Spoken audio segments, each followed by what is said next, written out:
United States submarine base at Key West, Florida. A dispatch that quoted President Truman's press secretary, Charles Ross, as saying that President Truman has no knowledge of any secret project by this government that would give substance to the existence of such objects. Ross also said that both the Air Force and the Navy deny that such objects exist. Hi. Hey, what's up? My name is Noelle, and I am actually, speaking of Typhoid Taylor's 30th birthday Y2K theme, I have to alter my fucking Britney outfit. It is so big, Chelsea. It is so fucking big. I don't know what to do. Bring it over when you come over on Monday. We'll fix it when you come down. Okay, actually, that's so smart. You're so smart. Okay. Easy peasy. Okay. And then, because I was going to ask if you'd want to go thrift shopping so that we could find my outfit, because I feel like mine's going to be significantly easier, because I literally just need a jacket. Yeah. And a denim shirt. Yeah. I was actually thinking, what if we get you like a blazer and then just like cut up denim and glue it on there? Because doesn't he have a blazer? It's like a denim blazer. No, it's like a really shitty oversized jean jacket. Justin sure? and Brittany denim. For those who don't know, we are attending a Y2K themed birthday party for Typhoid Taylor, and Chelsea and I are going as the iconic denim red carpet look. No, between you're right. Britney It's Spears like and a Justin Timberlake suit top. Yeah, so I think we should do that. I think we should find you a oversized blazer, and then we just get a few pairs of like $1 to $2 denim, cut them up, and then fucking Frankenstein that bitch. Blazer. So, but anyway. Oh, they have denim blazers online. They have one at fucking Forever 21. Who'd have thunk? Oh, actually kind of me, baby. There's also one at Target. This is easy peasy. Oh, weird. Okay, slay. Anyway, speaking of things that are easy peasy, it's going to get a little bit not easy peasy, but I decided that I made the executive decision when things started to go off the rails, I wasn't going to pull Chelsea and I was going to stay on the rails. So when we get there, you'll know. But in honor of the cursed theme, since we learned about the cursed Hope Diamond, I'm going to talk about some cursed things that I enjoy. Because that was technically the whole episode was supposed to just be cursed objects, and then I took it over and I did not let you participate. But that's fine because we learned so much, and I honestly am so intrigued and terrified by the Hope Diamond and its divine retribution to colonialism. So you said cursed objects too, and this is how I know we both cannot stay on a theme to save our lives, because you were like, let's do cursed objects, and then you honed in on one object, right? And then I said, well, what about another cursed genre? And so that's what we're going to talk about today. Awesome. Yeah, I was surprised when I saw the title. I was like, oh, okay. You're welcome. In 1971, William Blatty, I hope that's how you say his name, last name, it looks like it, put out a genre-defining novel that topped the New York Times bestseller list for 17 weeks and remained on the list for 57 consecutive weeks and would go on to sell 13 million copies in its first year. Okay. Also, I think it's William Blatty. I'm not going to say it like that. You should say it like that. Blatty. Bill Blatty. Oh, Bill Blatty.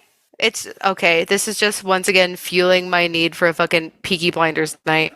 Anyway, and not where we watch Peaky Blinders, where we dress up and go out and speak in terrible accents as Peaky Blinders. So anyway. I'm also on like the Peaky Blinders thirst trap TikToks where it's like Paloma Faith, the Deadly Kiss song, and then it's just like Cillian Murphy, just slow motion walking through set, and I'm like, where'd I get? I haven't seen that either, so. Oh my god. Hate to be on a tangent, literally second sentence in, but so Typhoid Taylor is super into A Court of Thorns and Roses, which is like vampire elf smut or something like that. Yeah. And I was like, that's not for me, even though like Twilight's as much as smut as I get, like that's it. And she was like, but wait, everyone who got done reading this series, because people are crazy and they're reading like every book this bitch has ever made, they're like, after you go through all of those in 7 days, people are recommending this. And this is like a fucking smut about dating a guy in the mafia, and I was like, that's it. I'm folded. I'm folded. I'm folded. I'm folded. I'm folded. I'm folded. Like that is it. That's it for me, dude. That's it for me. Okay, so you're in the smut. You're in the smut gang too. I might be. Well, I haven't gotten it yet, but like the way I feel about mob movies, the way I think about like Peaky Blinders, the way I even think about Sopranos, I'm like, that is a man's man. Even the fucking Irishman, when he finds out that cashier like talks shit to his daughter and he goes back there and like breaks his fucking hands in front of her to like prove a point, I was like, that's a man. And I know that's what's wrong with me. I get that, but also I'll read the book is what I'm saying. So no, I love that for you. I'm not one to judge because I'm not. It's the most toxic trait about me is like, okay, sorry for another tangent. Here we go. There was one time I was at a bar and this was like 2015, so this is like deep hipster era. This like crazy cliche hipster dude was like trying to hit on me and like talk to me. And I just remember like being like, I wish that like someone could save me from this man. He won't leave me alone. I feel cornered. I also was like, anyway, I was a young little child and I was like, this feels like weird and like creepy. So as I'm literally having these thoughts, I see him like he's looking at me, right? Yeah. I'm facing him. And I see his eyes go a little bit past me and he makes like a confused face. And then right as soon as he makes a confused face, his eyes get all big and I see a fist coming right by my face and hit him directly in his and dropped him like a sack of potatoes. And I have never been more aroused and scared at the same time. And I think that's the thing. And then that person was like, "Are you okay?" And I was like, "Yeah." You're like, "Do you want children? Let's go." And that is very toxic of me, but I will blame that on watching The Sopranos growing up. So anyway, back to this. Speaking of back to this. Speaking of something completely unrelated. So we were talking about Bill, right? William Bill. Yeah. He wrote a really great book. He grew up with a devout Catholic single mother and what he would call a, quote, comfortable destitution, and grew up all throughout the boroughs of New York. They never stayed in a place for like more than 3 months, and it always came down to unpaid rent, but they were just bouncing around. Gotcha. Yeah. But Bill was bright. He attended Brooklyn Prep, a Jesuit school, on a scholarship and graduated as class valedictorian in 1946. He then attended Georgetown University on a scholarship where he got his bachelor's degree in English and then later his master's. Okay, so he's smart. Yeah, he's smart. I'm still thinking he's Irish because all of this still screams Irish to me, but it that's does okay. Very much scream. Yeah. And I will say one of the coolest, I don't want this to give away the title before we get there, but one of the coolest pictures I found of him is him like laying like very like just like chic bell bottoms, big thick mustache, laying on a bed playing with a Ouija board. And I was like, oh my God. Okay. Okay, yeah. Okay. Almost sounds like he was maybe made for Noelle a little bit. I know the it. bell bottoms. Oh, you're gonna know how made for me he was when I finish this sentence. Well, not this sentence. When we get to it, you'll know. Mm-hmm. He was a prolific writer and became a well-respected director and producer because of his writing. The film industry adapted a few of his works and had him calling the shots through the entire process. The reference piece of writing that I'm alluding to that he was most well known for is also his most well-known film work. He went on to win an Academy Award for the screenplay, as well as Golden Globes for Best Picture and Best Writing. It became the first horror film ever to be nominated for Best Picture at the Oscars, and is considered to be one of the most well-documented cursed films to date. Let me see if I can guess it. Poltergeist? You gotta think more origins. Are you ready for me to tell you? The horror heads will know when I say it was the first horror film to be nominated for an Oscar.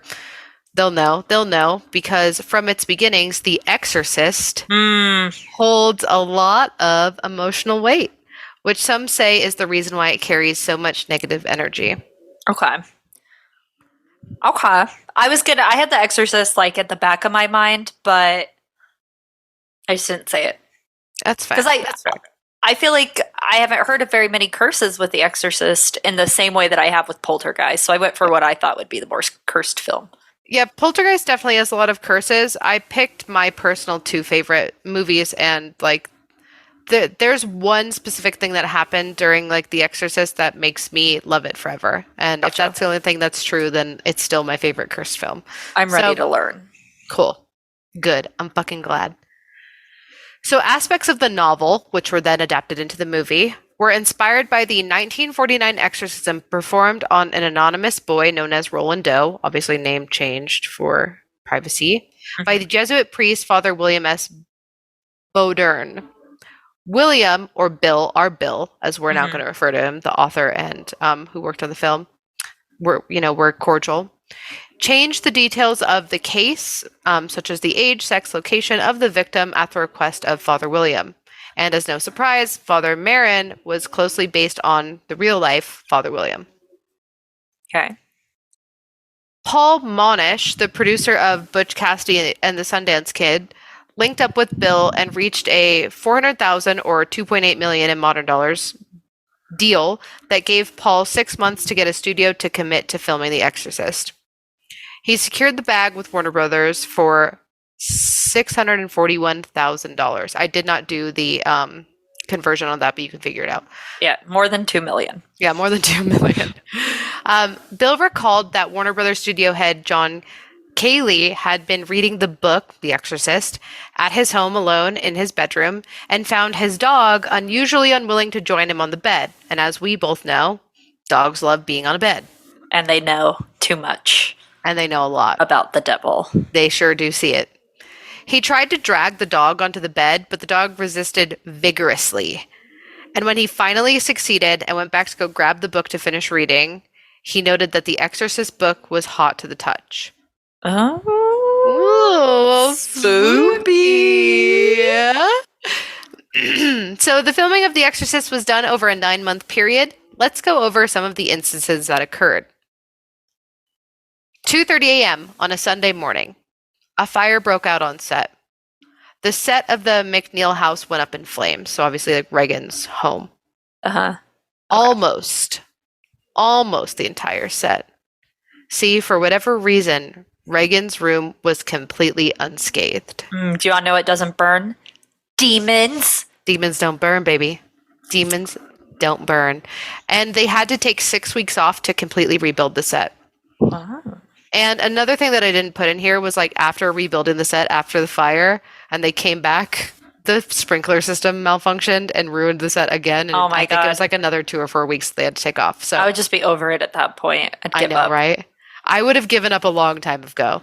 Like the moment it became even mildly inconvenient, I would have given up. Exact same. Same. Yeah. The moment it felt a little creepy and inconvenient too, I'd be like, okay, enough. I could handle the creepiness. I just couldn't handle the inconvenience. But like, I think of just having to wait around to rebuild that fucking set. And I could be imagining this as a fever dream, but I'm pretty sure they have pictures of it too, where like the entire set is like in fucking charred embers and then Reagan's room is perfect. Just fine. Yeah. And it's a bit squarey. So anyway, another little thing. The moment Max von Sydow, who played Father Marin, touched down in New York to film his first scenes, his brother unexpectedly died in Sweden. That happens sometimes. Siblings just kick over. Yeah, sometimes. Or was it a curse? So Vaughn himself would then become extremely ill during filming. So double cursed on that guy. Jack McGowan, he's Irish, who played Burke Dennings, died 1 week after his character was killed by the demon in the movie. Oh man, got his ass. Sure did. Jason Miller, who played Father Karras, got a warning from a priest who had no knowledge of his part in the film, came up to him on the street. I think he was like handing him a medallion or something. I don't know if a medallion means like a cross, whatever. And the priest said to him, "Reveal the devil for the trickster that he is. He will seek retribution against you, or he will even try to stop what you are trying to do to unmask him." See, that would get me more than the fire. Yeah. Just a person talking to me in public. Yeah, a stranger coming up to me and trying to have a conversation would definitely set me off my rocker. If that person also happened to be a priest handing me some sort of religious object and saying something nefarious to me, I don't think I would be scared. I think I would just be irritated. I've had people just like on the street who are religious fanatics who don't like, abortions or gay people who kind of accost you where they're like, oh, do you want to sign this? And you're like, no, because fuck you, that's why. And then they're like, you're going to go to hell. But this is so much more targeted that's what makes it scary. It is so much more targeted. Speaking of religious fanatics who try to accost you, have you ever had them give you like they're like, this is what a baby abortion looks like. And it's just like a baby cake topper. And you eat it? Yeah. I've had a few, especially when I went to the Planned Parenthood protest over the summer by myself. And things got pretty heated there. We talked about it a little bit on podcast. But I feel armed and educated in those scenarios where it doesn't really get to me. A lot of this curseness is reminding me of like even the people who play Jesus sometimes get fucked up. You know what I mean? Yeah. Well, I feel like the like common theme is like anytime you do something that's like what someone could consider blasphemous, right? Yeah. So that also, not only does that include like portraying the devil, but that also means like portraying Jesus, because like I'm pretty sure even fucking Mel Gibson caught heat for being Jesus in Passion of the fucking Christ. I was just gonna say Passion of the Christ had like a ton of stuff that went weird on it, and that could even be like part 2 of this specific one. Is just like religious movies in general. We've talked about it before, but if something has like a sacredness to it, it has like a charged energy. And sacred doesn't necessarily have to be religious. It could be like a fucking murder scene. You know what I mean? Yeah. And you just know something's up. Yeah. I wonder if there's like enough religious dogma that is charging things like this that it creates like a sort of tulpa or a poltergeist in its own sense. That's where my woo-woo shit like comes in, because I do feel that so much controversy and negative energy was surrounding this movie and the movie we're going to talk about next. And it was just like that the horror era of this time period, like it was pushing the boundaries specifically with religion and with talking about like the devil and possession and like demonology and Satanism. And I think when you just have like that much energy at something, like just bad things are going to fucking happen. You know what I mean? Like I'm not saying that it was a curse per se. I'm just saying like, so there was such a focus of people being out of their fucking minds that this was even happening, that it like caused some shit to go down. I think too, like another thing that we see a lot of times in any haunted activity is like a young girl becoming sexualized, or like how old was Linda Blair when she played Reagan? 14. So she dated Rick Springfield when she was 15 and he was 25, which is fucking gross. Yeah. So I also think that like even the mysticism surrounding like any girl maturing sexually, I think that could also be like part of it. If you want to look at like common denominators when shit gets weird, is I bet girls in Hollywood were not treated well, and I bet she was a victim of pretty nefarious things that probably even created like a higher sigil of just evil getting fired out into the universe. Oh, 1,000%. Like she had mental breakdowns constantly while filming this movie. And they tried to like go about following like the minors and film codes and shit like that, but like it was also there were some absolutely terrible fucked up things that happened to Linda Blair specifically, like emotionally and physically during the filming of this movie. And also just like what happened to her afterwards, how they just like unleashed her into the world. And I do think that there is also like an unfortunate negative atmosphere that follows you when you portray this type of adult character with these adult themes, I agree. and then you're released onto the red carpets of Hollywood, and then weirdo fucking old men are like, "Oh yeah, it's a little demon girl." You know, it's like it's disgusting. It's disgusting. Yeah. It's the creepy dudes in Hollywood want the social status of dating the fucking Exorcist girl. Yeah. There, one of these days we'll have to. I know that a bunch of them have written books, but about like the 60s and 70s, like child groupies. Yeah. We'll have to. We'll do. That'll be a big deep dive because I know there's. I'm blanking on it now because I'm having a fucking. Steven Tyler just got accused of something from a girl back in the day, like a young groupie. And they have like all the pictures and evidence. Anyway, there are books we'll have to read. A lot. Anyway, people being gross. So speaking of back in an era when everything was awful. So we were still talking about Jason. Yeah, Jason who played Father Caress had a fucking priest come up to him and say some spooky shit. Mm-hmm. And a few weeks later, he received a call while filming that his youngest son Jordan was in critical condition after being run over by a motorcycle. That's a weird thing to get run over by. I know, and apparently on a fucking beach, and apparently the beach was mostly empty. So what does that fucking mean? Motorcycle from hell. It was Lobo. Literally. It's like Christine, but a motorcycle. A witness said that the motorcycle appeared out of nowhere, too. And I'm just like, I envision this, and I know this is tragic. The boy did live. He was in critical condition, but he did survive.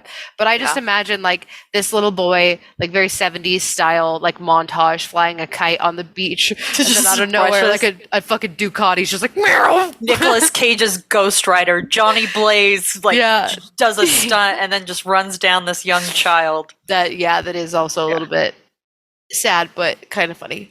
Well, he lived. He was okay. Hopefully there's no, like, trauma from that. Well, there probably is, but that's okay.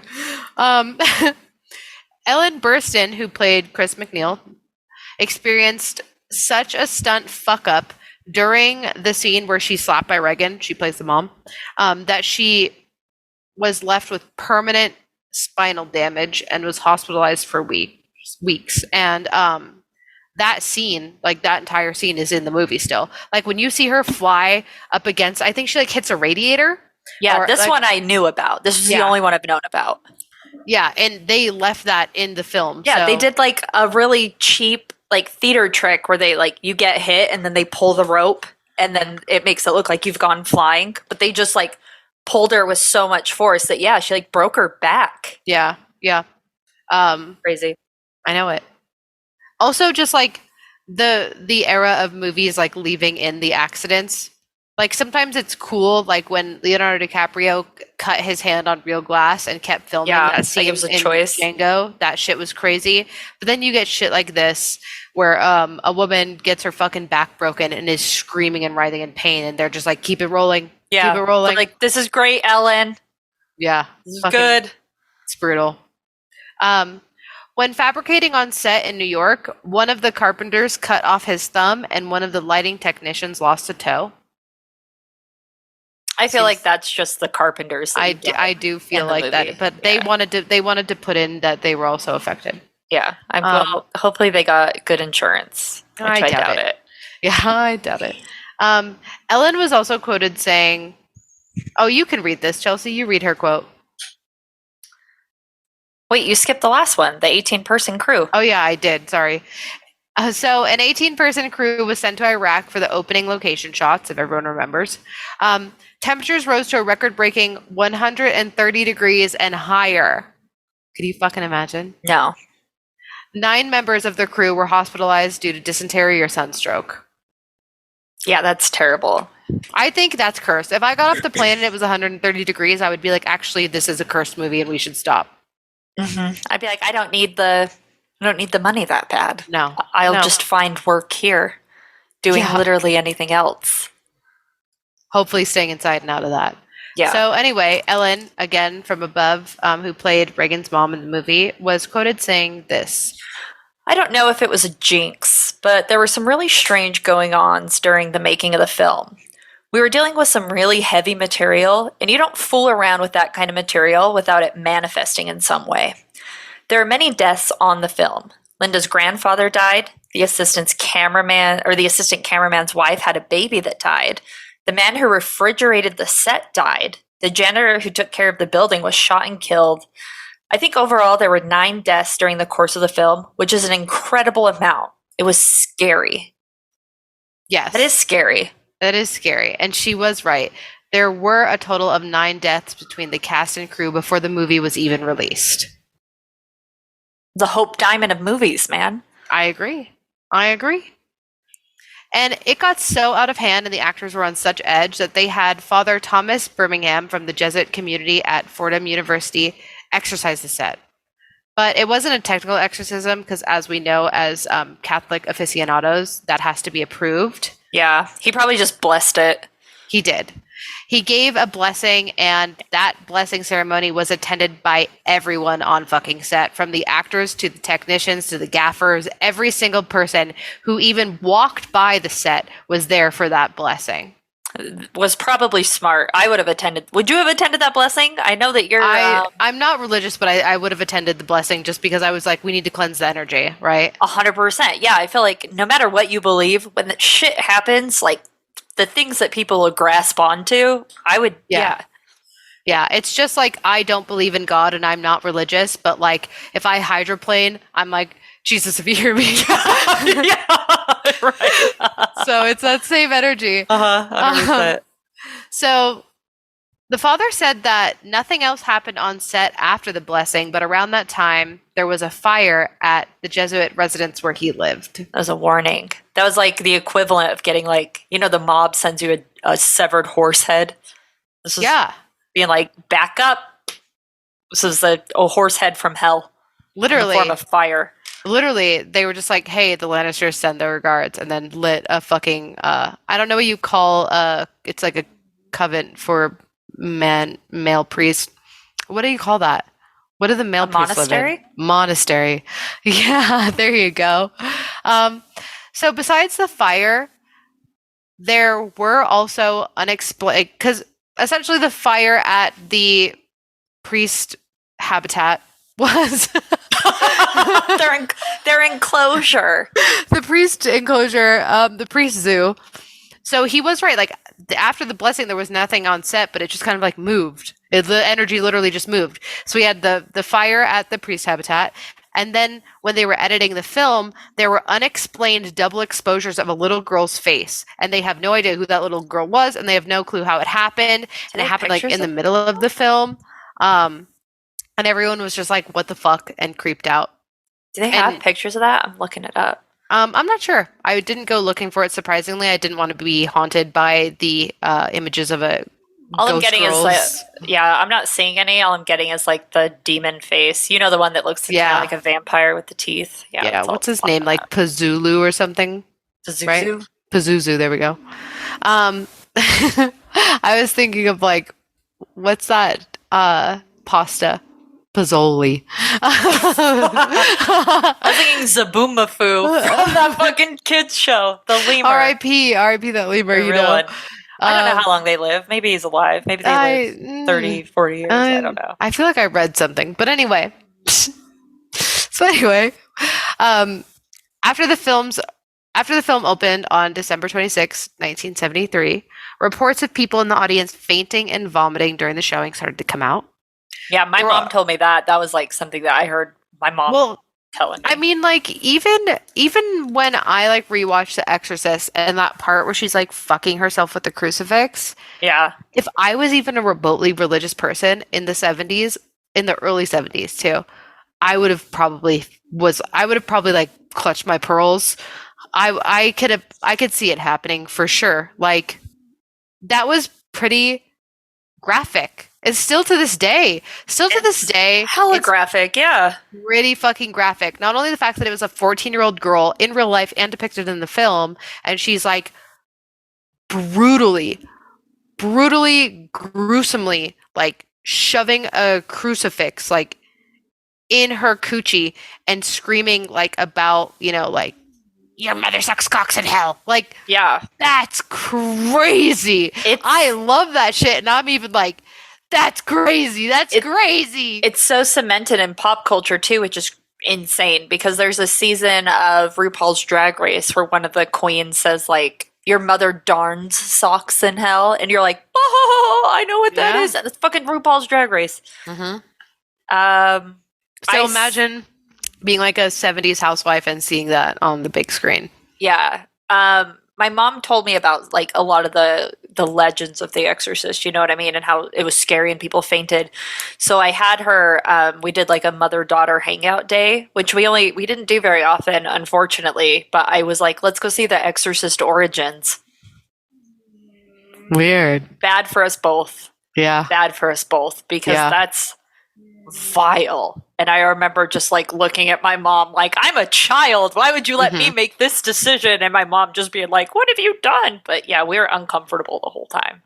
Very graphic films. Yeah. So I don't think that's like a PR thing. I think like that's for real. I think that's for real. I think so too. Because when she scuttles down the stairs doing a fucking backbend like a little inverted crab.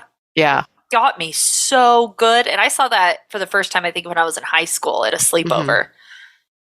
And then, like, when she out loud. When she like pisses on the carpet and like when she starts vomiting, like if you're like a person who like gags easy, like you're clapped, you're gonna vom, you're gonna go, you're gonna join her. Yes. So I believe it. There were also reports of movie ushers having such vivid and disturbing nightmares and fucking sleep paralysis that it led to a mass quitting, and theaters had a hard time backfilling the positions. Interesting. I know. They should have had priests do it, because then the priests could have simultaneously blessed people and also probably got some conversions. Yeah, but then their fucking houses would have caught on fire. You can't be a pussy in those situations. I mean, you're not wrong. You got to deal with the hellfires. I mean, they do literally when their houses catch on fire. So anyway, after a few weeks in theaters, reporters found that every major hospital in cities where they had like the big like midnight showing red carpet releases, patients were reporting severe cases of vomiting and hallucinations after seeing the film. Could you imagine? Like, what film scared you the most, like, in your childhood, I guess? Signs. Signs got you? Signs got me a pretty bad. To the point where like I wasn't, and this is where like, because sometimes you hear these like really exaggerative reports and you're like bullshit, but then I think about like when I saw Signs and specifically like the found footage, like when he like is crossing from the party in Brazil, like that. I was sleeping on the floor of my parents' bedroom. I was keeping glasses of water around my bed. I was like unfucking well. I was not sleeping. I would wake up in a cold sweat and panicking. I was terrified to look out the windows, not because of like a fucking ghost, but because I was convinced I was going to see that goddamn alien. And so like literally my life changed. Like my life changed because of that movie. I had like weird rituals I had to do to like make me feel safe and okay. Yeah.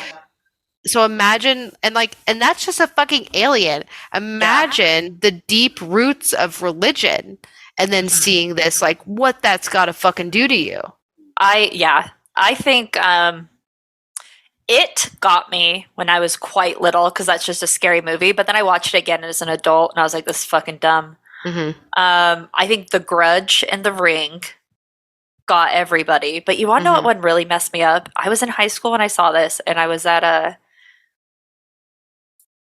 like club and they were letting us watch it. It was fucking Darkness Falls, the Tooth Fairy one. Oh, I could not walk out to my car alone. That one is a good one. That was during like that early 2000s weird era of like horror. Yeah, that one got me. Man, we should have like a I don't know. It's also like, do I want to go back and rewatch films like that? Because is it going to be like It, where I went and saw it? Well, and I'm like, this is so fucking dumb. Yeah, I mean, I used to think that. So everyone knows. Everyone knows. We've talked about this before. Like The Village. Like I remember seeing The Village when love it The came out and Village. being like, "This is a masterpiece." Yeah. And then everyone talked shit about it, and I was like, "Am I wrong?"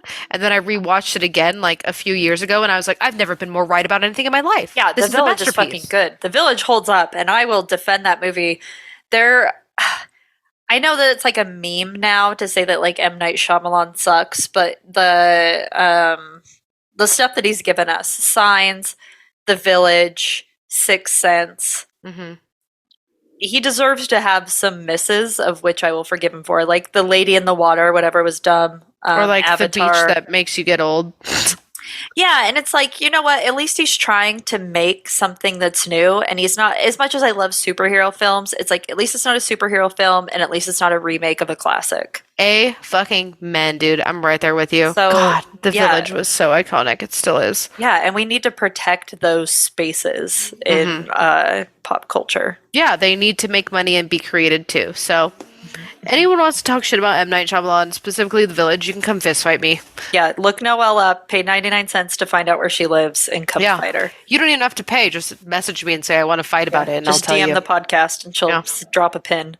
I'll drop you a pin. I'll watch you, and then send me your ETA. I'll watch you come here. Yeah. And here is my favorite part of the Exorcist curse, the most metal of it all. It was reported that during the release screening in Rome, so in our favorite place, in our favorite secret Disneyland place of Catholicism, a bolt of lightning struck a church opposite the theater. I would shit my pants. I would shit myself inside out. That's how scared I would fucking be. Hail Satan! And everyone would freak out, and I would be like, I live for this. This is my you would get killed day. in you would be crowd crushed. But it would be, and then there you go. I would add to the curse, and it would be even more fucking heavy metal. Yeah, that would be so fucking scary. Imagine that time, like especially in like an app, like in that location, because I'm sure anyone who goes to Rome or goes to the Vatican is like minding their P's and Q's just because of like what that place represents. You know what I mean? It's the same thing. It's just an area that has an atmosphere of sacredness to it, whether you believe in it or not. It's so fucking charged. Mm-hmm. Yeah. No, exactly. I bet that was so intense. That would have scared the shit out of you, dude. So fucking metal, dude. So it is metal. Like, Satan! Some people cannot even pay to be that scared. I wish it was me. And you want to know what else is cursed? This pattern. Because let's go back a few years. And this pattern of horror books turned into horror movies turned into horror curses.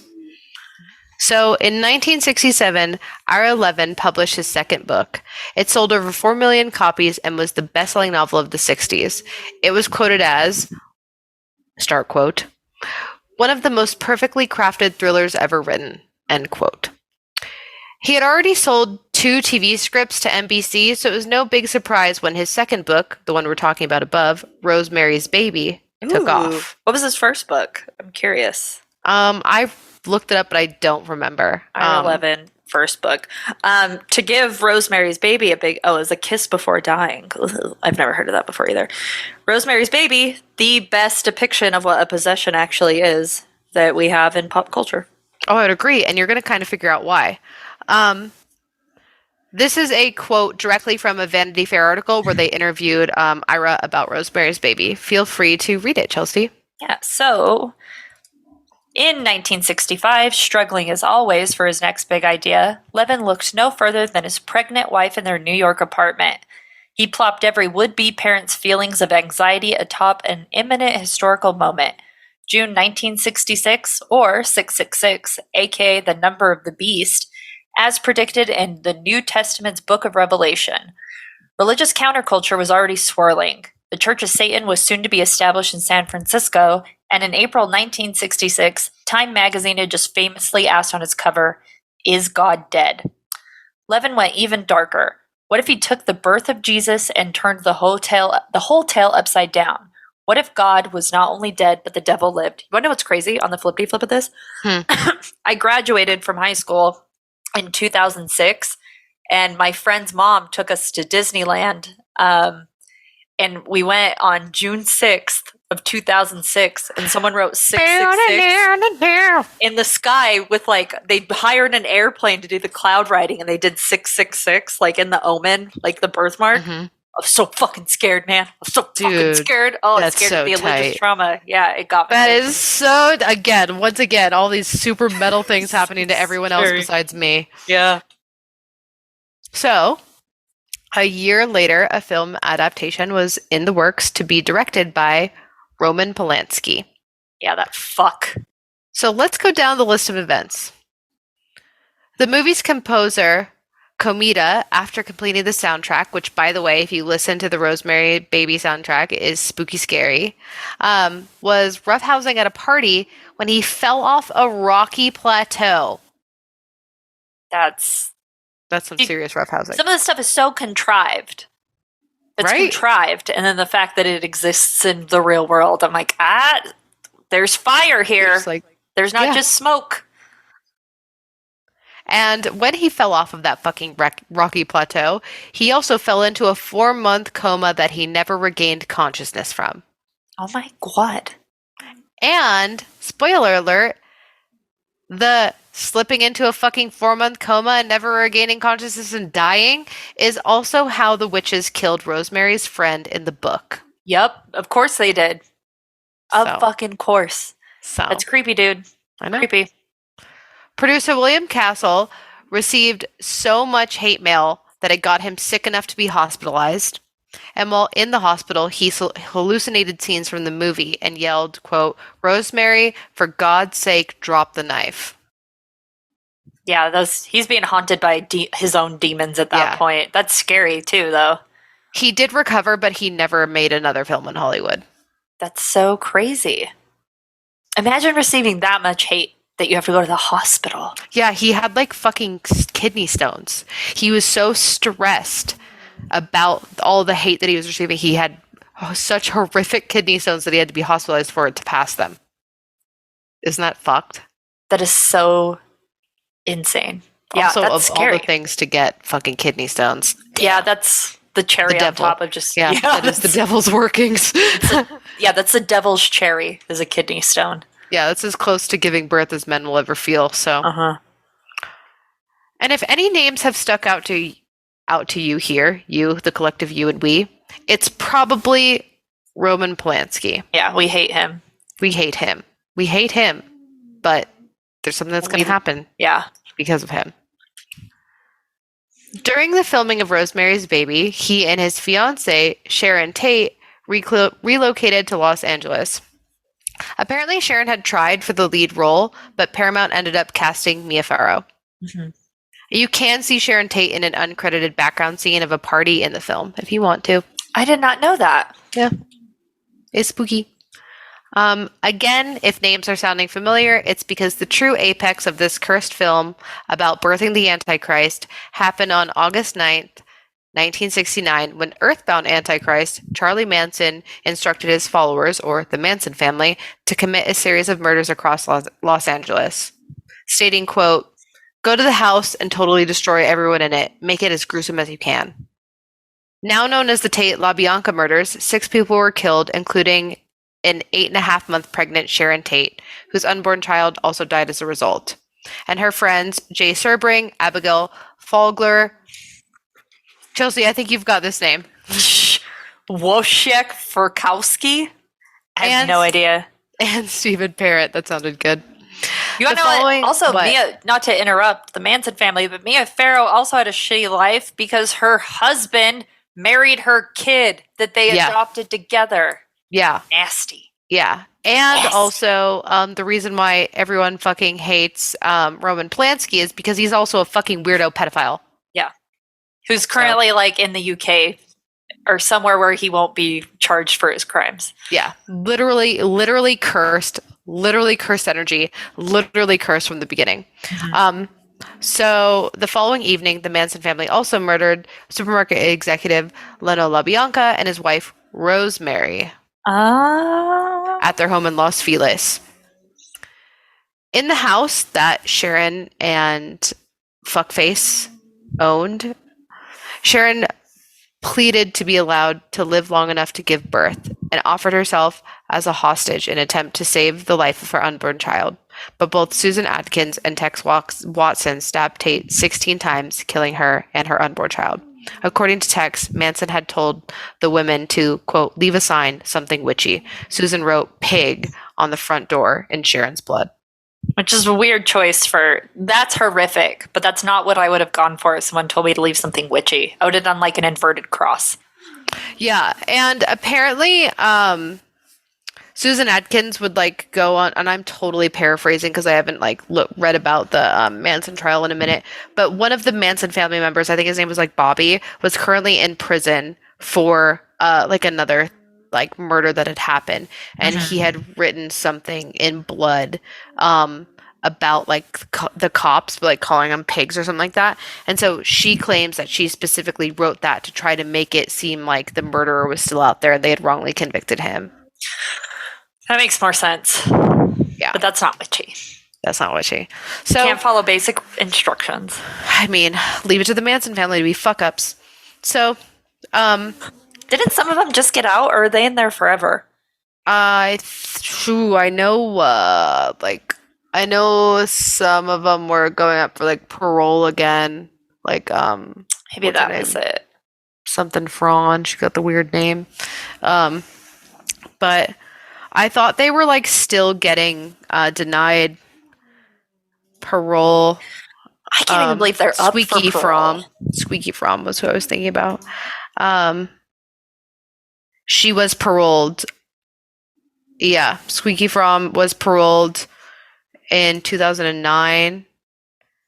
Susan Atkins died in 2009.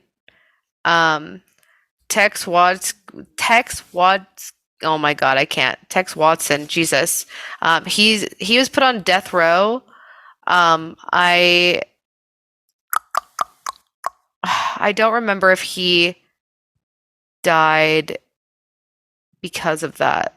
I think so. Because I think he was given the death penalty. I'm gonna go ahead and assume. And Bobby, that guy who was talking about, who they were like trying to.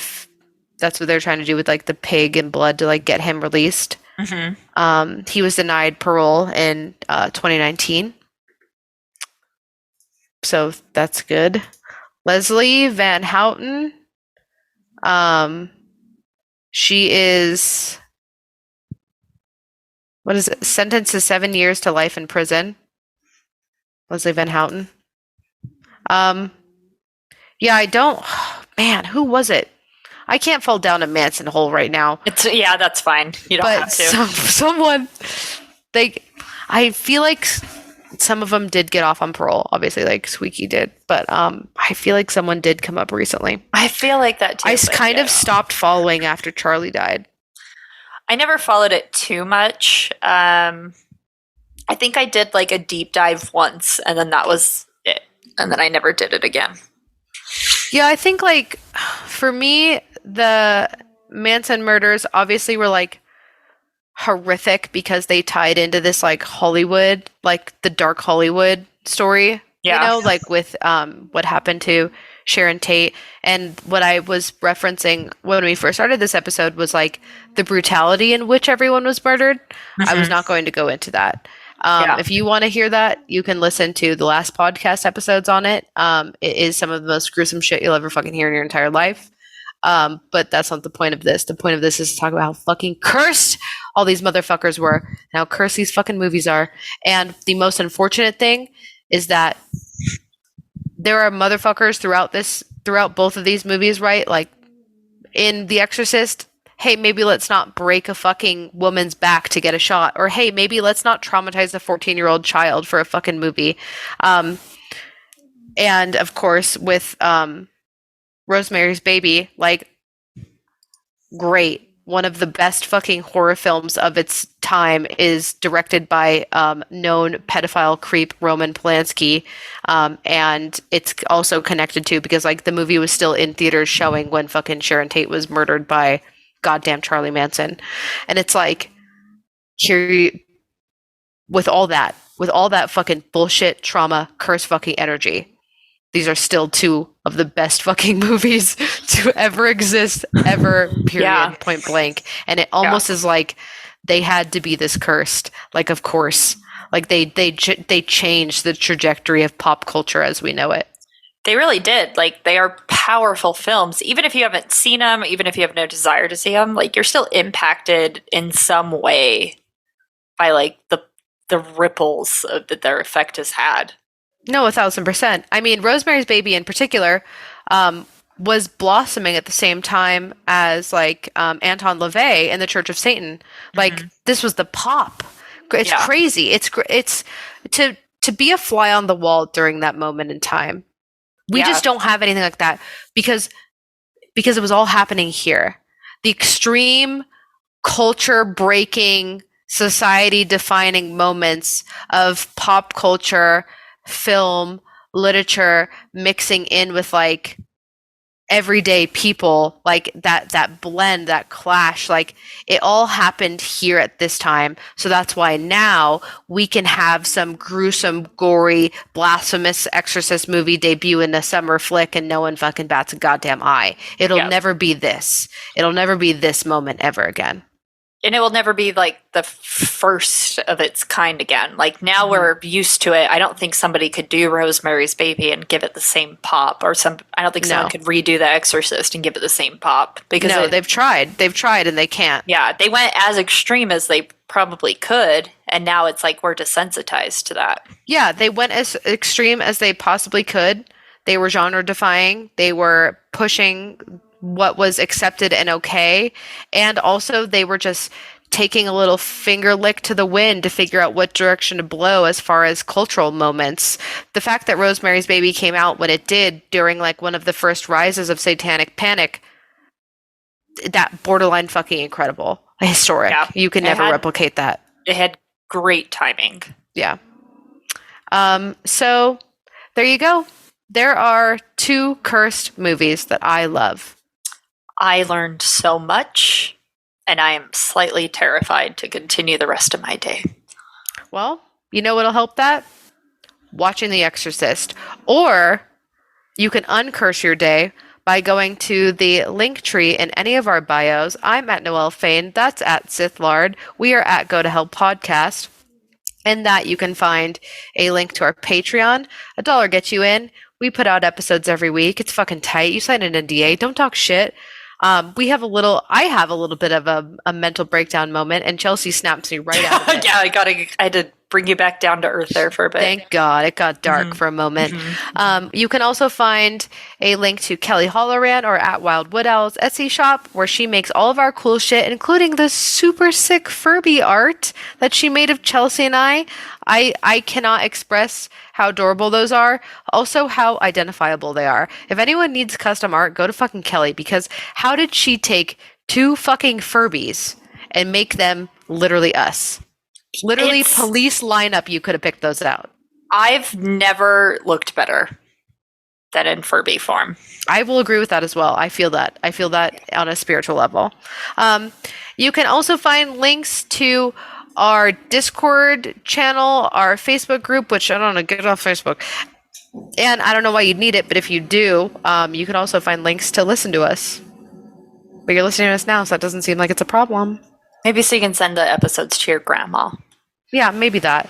And I guess rate and review us. It's pretty easy to do on Spotify now. You just hit that 5 stars, baby. Leave a comment if you want. You don't have to. I don't like when people tell me to comment. I'm like, I have nothing to say to you. Why would I fucking say that? So yeah, I don't. Just don't do that. Yeah, and Chelsea and I are also doing a secret project later this month. Very important project. We are doing a very important project. I don't know if we could talk about it. I'm going to try to film it when we're there. But we are doing a presentation. We are doing a presentation at, I think, Chelsea's alma mater, right? It is, yep, where I got my super helpful degree. Yeah, your very important degree. Yeah, we're going to be there. We're going to be chit-chatting. We're going to be doing a little presentation. It's Chelsea and Noelle go to college. Yeah, we go back to college, baby. Yep. Let's see if we can finally do something useful with those degrees. Yeah, finally someone is going to learn something. and Yeah. it's going to be from us. Yeah. I'm also ready to get judged heavily. Speaking of judged heavily, you know who won't? Satan. So let's go ahead and give him a Hail Satan. I'm just going to think of the purest person I can and say, Hail Noelle's mom. Okay. She wouldn't ever let anything bad happen to me. No, she wouldn't. She definitely wouldn't. So, all right, Cool. well, bye. Bye.